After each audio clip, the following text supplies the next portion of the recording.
Bonjour mes frères et sœurs, et nous sommes encore ce matin en train d'étudier la parole de Dieu, d'étudier l'évangile de Marc, qui nous présente Jésus comme étant celui qui va établir le royaume de Dieu. Le Messie qui vient écraser la tête du serpent, qui vient démontrer la puissance du royaume de Dieu versus le royaume des ténèbres. Mais on va commencer par la prière, si vous voulez bien. Notre Père du ciel, il est bon de pouvoir s'arrêter encore une fois et de regarder ta parole. Oh, cette parole, source de lumière, source de vérité. Cette parole qui a le pouvoir de nous éclairer. Cette parole qui a le pouvoir de nous montrer là où on se trompe, d'enlever la folie de nos cœurs et de mettre la sagesse. Cette parole qui a le pouvoir de renouveler notre intelligence. Elle a le pouvoir de confronter le mensonge qu'on a accumulé à travers les années. Même en tant que chrétien, des fois. On comprend des choses, on voit des choses, mais on les voit pas bien. Mais ta parole nous a été donnée pour clarifier, instruire, fortifier. Oh Seigneur, que ce matin puisse servir à cela. Et si elle atteint cela dans nos vies, nous allons mieux t'aimer, mieux te servir, mieux t'adorer et mieux te faire connaître. Au nom de Jésus. Amen. Résumons un petit peu. Chapitre 3, on voit la pression qui monte à un point tel que les différents groupes religieux s'unissent pour faire mourir Jésus. On a vu ça au verset 6, n'est-ce pas? Et une de ces raisons-là, on a vu, c'était le sabbat. Et le sabbat dans le sens que Jésus ne faisait pas ce que eux croyaient que Jésus devait faire, et les disciples, le jour du sabbat. Et on a vu aussi que Jésus reçoit de la pression de la part des chefs religieux parce qu'il détourne les foules d'eux et il se tourne vers lui. Et on voit que Jésus a beaucoup plus d'autorité maintenant dans le peuple d'Israël que tous les scribes et pharisiens. Donc, ils sont en colère. Donc, on voit qu'ils travaillent. Toujours, ils n'ont pas arrêté de travailler par en arrière. Sous-jacent, ils suivent, ils espionnent et ils soulèvent les gens contre Jésus. On a vu ensuite que Jésus est toujours assemblé de foules. D'énormes foules. C'est la folie. On veut tellement le toucher pour être guéri que Jésus a demandé de mettre une petite barque aux côtés afin d'être protégé de la foule. Aussi, on voit l'attitude des démons. Les démons connaissent Jésus, connaissent la puissance de Jésus, et au lieu de se faire détruire ou anéantir ou périr, ils veulent se soumettre à cet homme qui est le Fils de Dieu, qui est le Saint de Dieu. Pas soumettre dans le sens là que les êtres humains sont appelés à se soumettre au royaume de Dieu, mais se soumettre pour pas être détruits. Mais ils vont rester rebelles toute leur vie à Dieu. Et on a vu hier que Jésus, pour rencontrer les besoins, pour se multiplier, il avait pris avec lui 12 apôtres pour les enseigner de façon particulière afin qu'ils puissent aller prêcher et chasser les démons. Mais ils le font tellement et ça devient...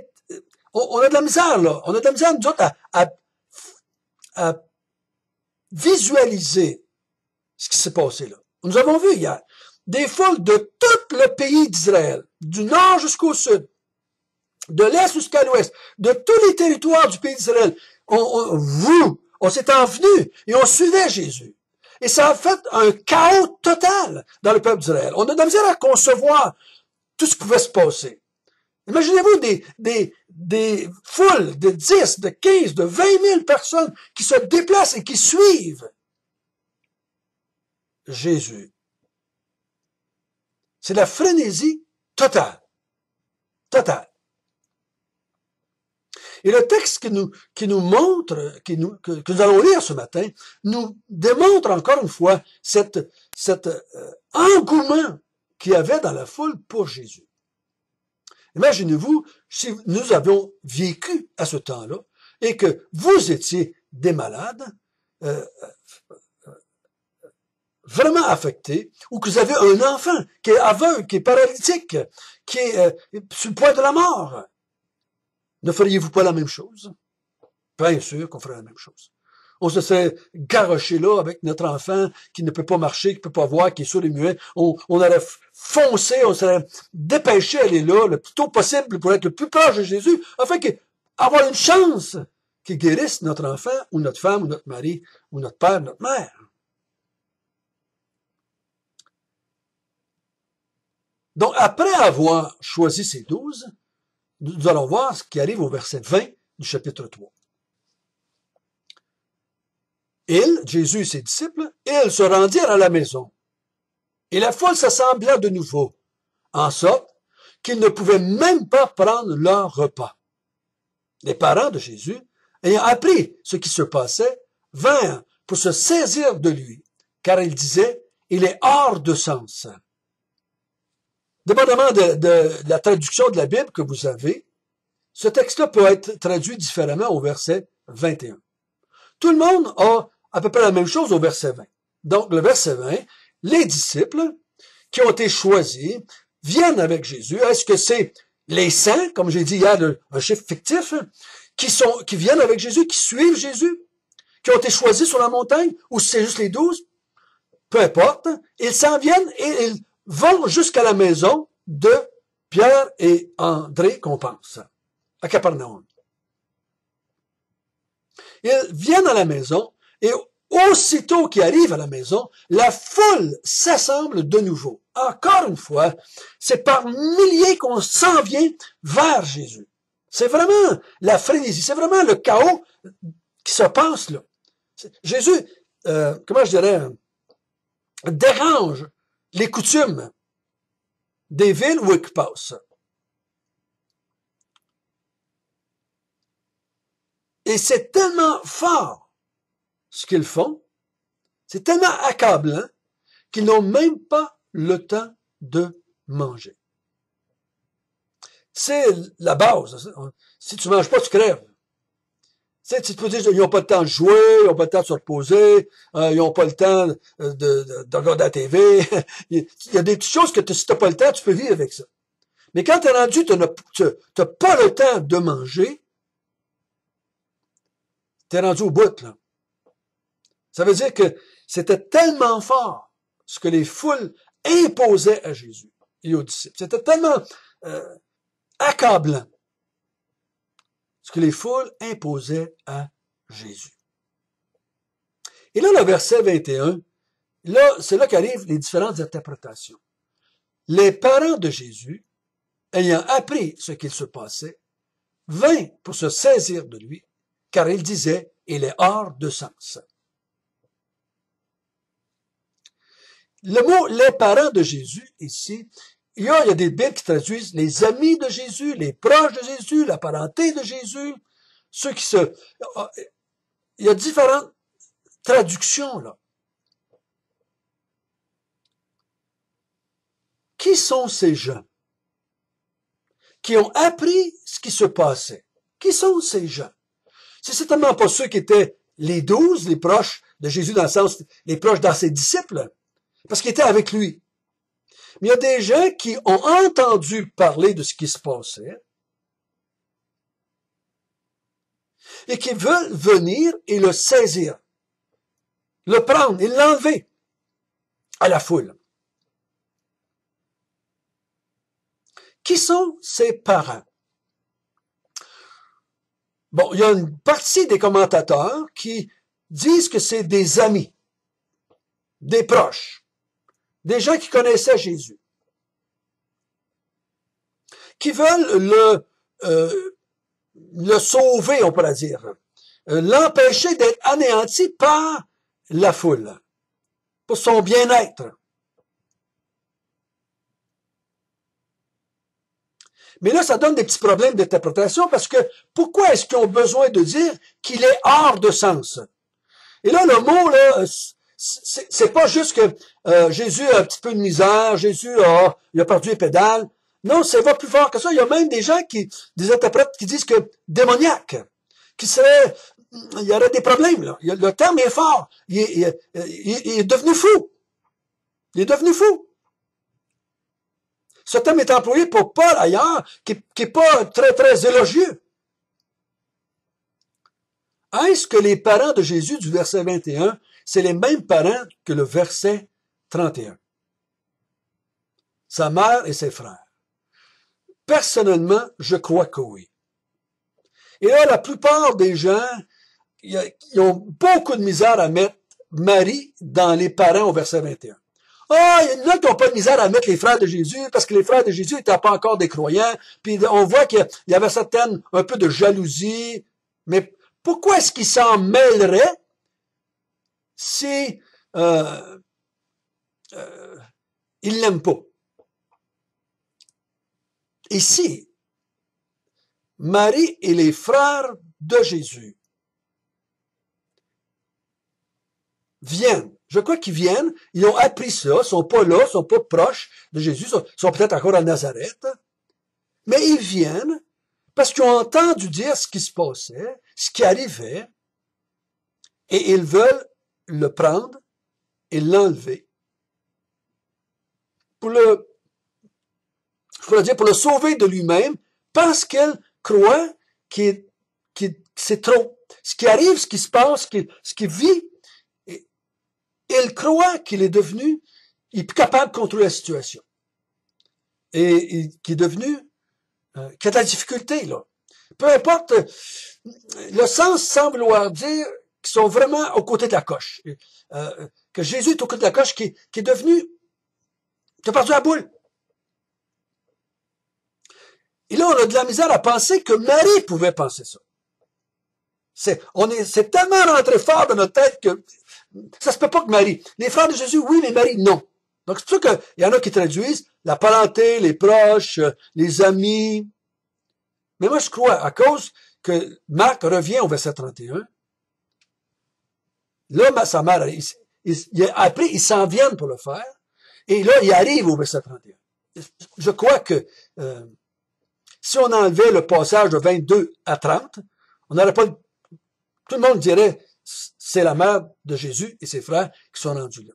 Vous savez, moi, personnellement, je me dis, oui, c'est eux autres, la frère de Jésus et sa mère, parce qu'ils sont eux autres dépassés par l'événement. Ils sont comme, ils en peuvent plus, parce que ça les affectait, eux autres aussi. Ça les a affectés, eux autres aussi. Faut pas penser que Jésus, maintenant, faisait tout ce qu'il faisait là et que sa famille n'était pas affectée. Ah, je crois que sa famille devait être affectée énormément, dans tous les sens du mot.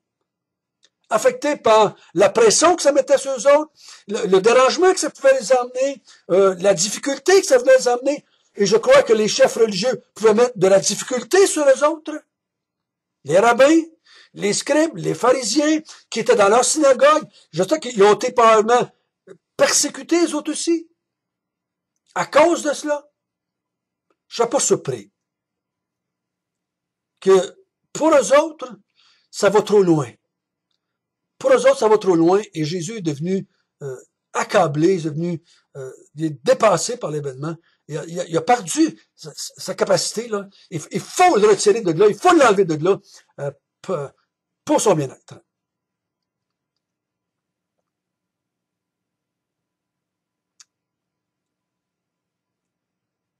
Vous allez voir qu'ils ne sont pas les seuls qui vont penser comme ça. Plus on va arriver vers la fin de la foi, vers la fin de l'Évangile, dans tous les évangiles, finalement, beaucoup de gens vont se tourner contre Jésus. Vont se tourner contre Jésus. Parce que c'est la pensée de tous les gens, dans tous les mouvements religieux, quand on va vers un Dieu quelconque ou vers un gourou quelconque, tant qu'il fait notre affaire, tant qu'il fait ce que l'on veut, tant qu'il nous comble dans nos besoins, on l'applaudit. Mais quand il se tourne, il se détourne de nos propres projets, quand il ne comble pas nos attentes, on riposte par le négatif. Vous savez, mes frères et sœurs, combien j'ai vu de gens, moi dans ma vie, qui ont cheminé pour un temps avec Jésus et qui ont exalté Jésus, qui ont dit que Jésus était le Messie, qui ont dit que Jésus était le Fils de Dieu, qui ont dit que toutes sortes d'affaires par rapport à Jésus. Puis même, il y en a même qui se sont fait baptiser au nom de Jésus, mais qui finalement, à travers les mois et les années qui ont suivi, viennent à rejeter Jésus, se dissocier de Jésus, renier Jésus, même apostropher Jésus, même dire du mal de Jésus, parce que Jésus n'a pas comblé leurs attentes. J'en ai connu des centaines. Et je sais que vous en connaissez vous autres aussi. Et on connaît des mouvements religieux au complet qui ont pour un temps fonctionné avec la parole de Dieu et finalement ont rejeté l'Évangile. Et maintenant, ils prêchent un Évangile centré sur l'homme, pour les besoins de l'homme, des théologies qui sont aux côtés de Jésus, qui ne voient plus Jésus comme étant Dieu. Les miracles, c'est des inventions des apôtres. Pourtant, 50 ans avant, 100 ans avant, ces mouvements religieux-là enseignaient la parole de Dieu. Donc, c'est pas surprenant ce qu'on voit ici. Même sa famille ne comprenait plus ce que Jésus était en train de faire avec ses disciples. Même sa famille avait de la misère à accepter ce qu'il faisait. Ses frères n'ont pas cru avant, je crois qu'il était mort et qu'il était ressuscité. Et on va voir demain, je crois en partie, la raison que tout cela se passe dans le peuple d'Israël. Notre bon Père du ciel, si nous avons cru, c'est grâce à toi. Si nous continuons à croire, c'est grâce à toi. Et Seigneur, les foules se sont divisées par rapport à Jésus.